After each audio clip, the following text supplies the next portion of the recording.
آپ خوشحال ہیں کہہ سکتے ہیں، آپ خوشحال ہیں کہہ سکتے ہیں، راستہ کوئی بھی دشوار نہیں۔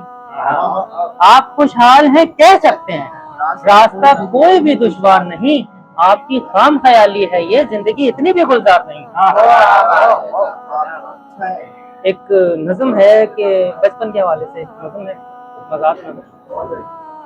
چلو بچپن کی نگری کی ذرا ہم سیر کر آئیں، وہی بچپن کے جس میں ہم کو کوئی بھی پریشانی نہیں تھی۔ پریشانی فقط اس بات کی ہوتی کہ میرا کنچوں کا ڈبہ نہ جانے کب بھرے گا،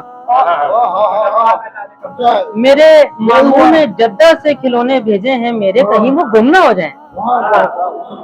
ہماری آرزو اتنی سے ہوتی تھی کہ جتنی بھی پتنگیں ہیں یہ ساری لوٹ لینی۔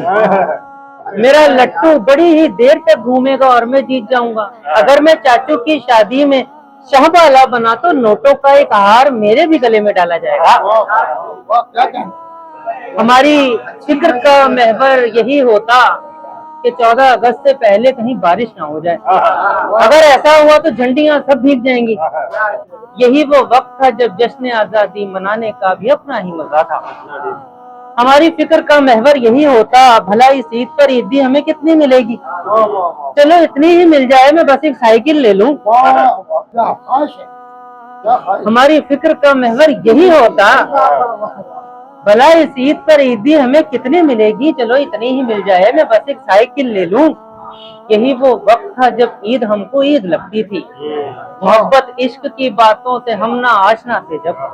ہمارا عشق تو وکرال اور گبرال تھا، حاتم تھا، کرما تھا، کرشمہ کا کرشمہ، سونیا کی گڑیا، اینک والا جن میں بل بتوڑی ناسا چوڑی، اور ایک ہامون جادوگر دپوٹا جن۔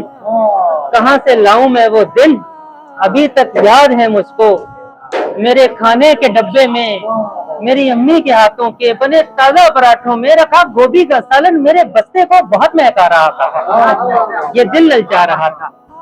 یہی وہ وقت تھا جب لڑکیوں نے نمرہ احمد کا کوئی ناول ابھی پڑھا نہیں تھا، کسی لڑکی کو بھی سالار جیسے ہیرو کی حسرت نہیں تھی، نہ ان کو آرزو جنت کے پتے پڑھ کے ترکی گھومنے کی تھی، وہ اپنے باپ کے کاندھوں پہ بیٹھی ساری دنیا گھوم لیتی تھی۔ بہت شکریہ۔